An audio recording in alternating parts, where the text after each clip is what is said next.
Hi, this is Scott Dudley from Funnel Fella Radio, and today we're going to be taking a bit of look at Russell Brunson's new book, Traffic Secrets, which was actually just released last month. I purchased the free book plus shipping, the Traffic Secrets book, and then I also purchased the Trilogy Secrets box set, which is the first OTO in the funnel. So that basically includes the hardcover updated versions of also .com secrets and expert secrets, as well as another book as well, Unlock the Secrets. So I'm looking forward to those arriving. Unfortunately, it does take a while for them to travel from the US to Australia. But yeah, I'm hoping that they arrive soon so that I can have a good read of them. But in the meantime, I've had a bit of a listen to the audiobook version of the book. And yeah, really enjoying it so far. So what I thought I'd do for this episode and the next episode is to just do a bit of a chapter summary. So don't worry, I'm not going to be reading through the book. I'm just going to be covering sort of the main parts of the chapter and also adding my spin on top of that as well. So I'm going to start off here today with the first secret or the first chapter of the book, where, you know, right from the beginning, where Russell's saying that he started off with Google AdWords and he was making some money, which was, you know, pretty exciting for a young kid who's just starting up his first business. And then the problem was that Google started to increase their prices.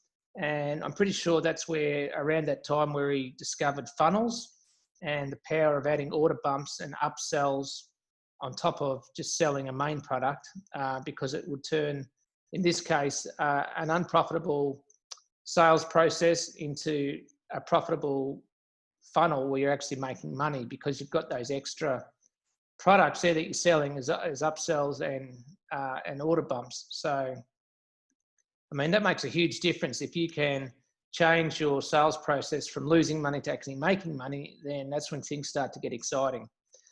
However, eventually Google tightened their rules even further. I guess the more money that they were making, the better they were able to make their platform. And that's when the big Google slap came and they kicked a lot of advertisers off the platform and banned them. So this was a bit of a wake-up call and a bit of a shock for a lot of marketers. I was just getting into marketing at the time. I can sort of remember when this happened, and it was pretty bizarre. At the time, I didn't really understand it. You know, why would they be kicking all these people off? You know, because they'd be cutting their profits.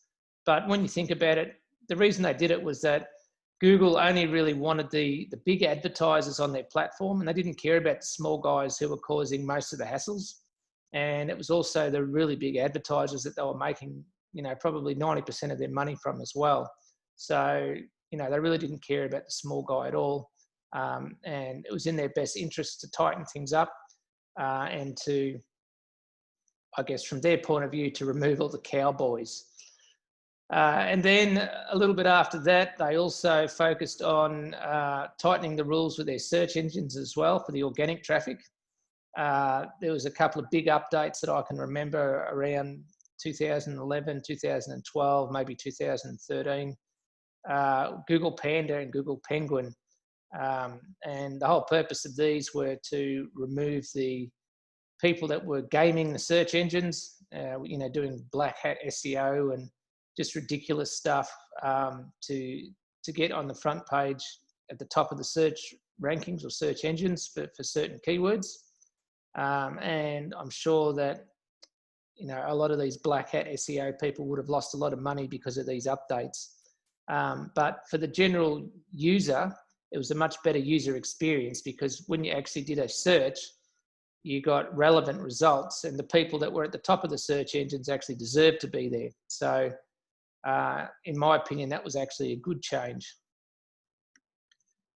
So moving on from there, after Google, a lot of people then went on to Facebook, and same sort of story with Facebook. In the beginning, it was like the Wild West where, you know, advertising was really cheap and the rules were really loose, and you could pretty much, it was, you know, really easy to make money and make a profit as long as you had a decent ad and a good offer, and you were targeting the right sort of people, then it wasn't too hard to make money. But then, just like Google did, eventually they ended up raising their prices as well, with the goal of squeezing out the small guys also. And they also tightened up on their rules, and they banned a lot of people as well. So it's pretty much exactly the same thing that had happened a few years earlier with Google, and that just sort of shows the evolution, of an advertising platform, where in the beginning prices are low, it's easy to get on there, the clicks are cheap, and it's really easy to make money. But over time, as these platforms make more money, they tighten up the rules, they increase the prices, and it makes it harder and harder and harder. And these are two classic examples of why it's dangerous to put all your eggs in the one basket, as your business can literally be shut down overnight. So there's a lot of people at the moment who are only using Facebook for their advertising. And, Mark Zuckerberg could easily decide that, he doesn't like what you're selling, or he doesn't want your ads on his platform. So he shuts down your account. And then if you're relying on Facebook for 100% of your traffic, then obviously you're in trouble. So that's why it's a lot better to diversify your traffic sources and not rely on one or two channels, so that you don't come across that problem. And I saw this happen with quite a few marketers back in the day. So it's a good lesson to learn. However, the good news is that with funnels, it's a lot easier to make money from, as you can really make 5 to 10 times more than just selling a single product, which certainly allows you to stay in the game a lot longer. And I sort of mentioned this before with the order bump and the upsells. It really makes a huge difference, rather than like just driving traffic to a Shopify store or an Amazon store where there's a whole bunch of products on a homepage. They click on the product, they purchase the product, and then that's the end of the sales process. And in a lot of cases, there's no follow-up either. So that's the beauty of a funnel, where you take them through a structured process, which is designed, the upsell should make sense on what they've just purchased previously, and it's designed to not only offer relevant products for the customer, but it's also obviously designed to make you more money as well. So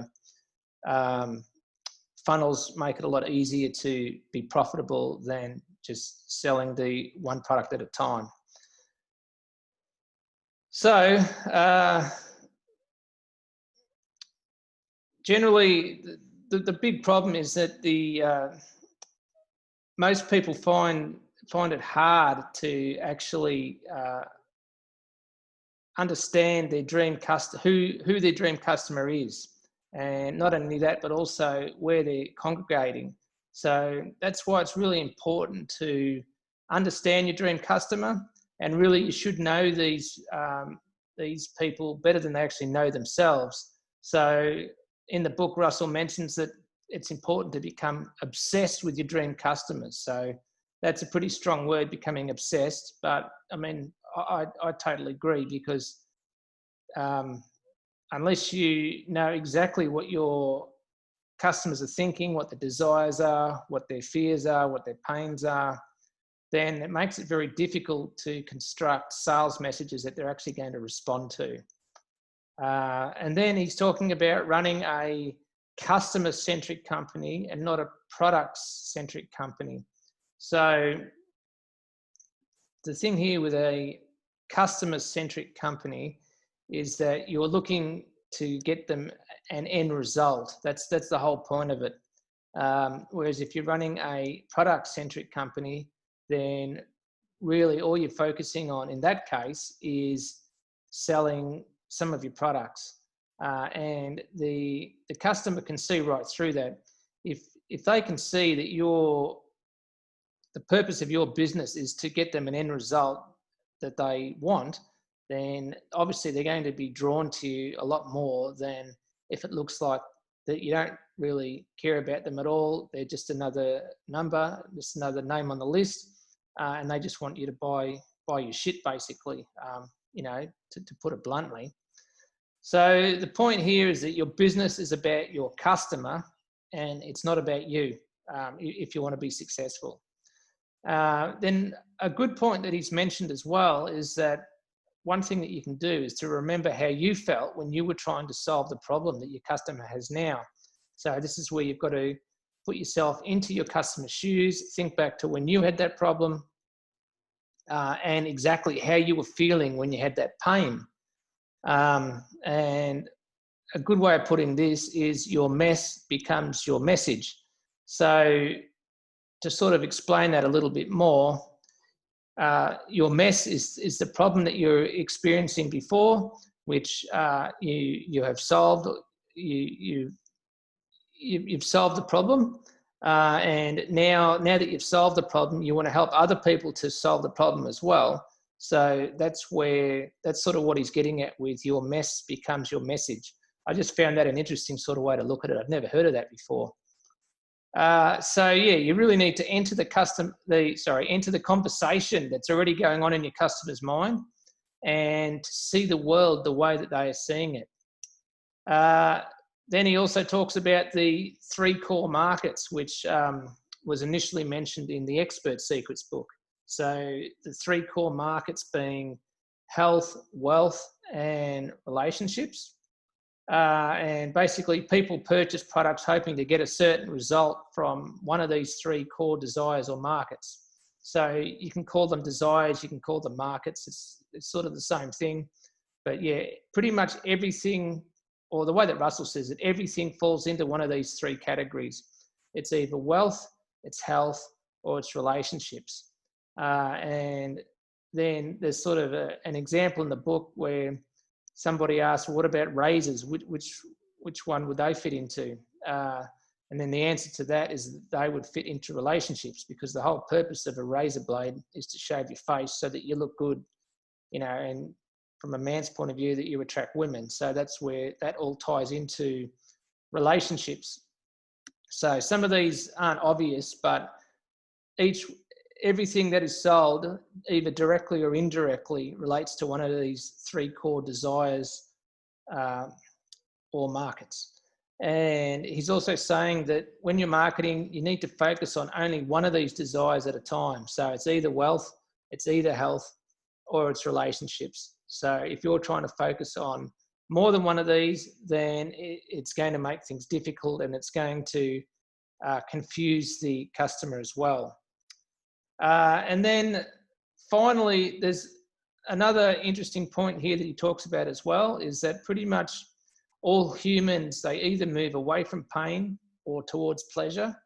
And I'm pretty sure I've heard Tony Robbins say this before. I read both of his main books, Unleash the Power Within and, I can't remember the other one now.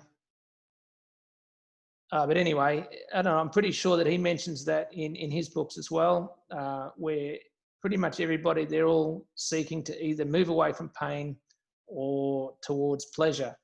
And what Russell suggests is that you do a bit of an exercise where you list phrases that your dream customer uses to either move away from pain or towards pleasure. So, and to do that for each core desire. So you do one list for health, one list for wealth, and one list for relationships. And you do a separate one. So for each core desire, you have one for pain, and then things that they are saying. And then you also have another one for pleasure. So the pain one is where they're moving away from the pain, and then underneath you list the things that they are saying or thinking. Okay, and then for moving towards pleasure, then you do another separate list for the things that they are saying or thinking for that as well. So that's a very useful little exercise to help you to get on top of your messaging, your headlines and your copy, and to actually get a clear picture of exactly what your target market is thinking.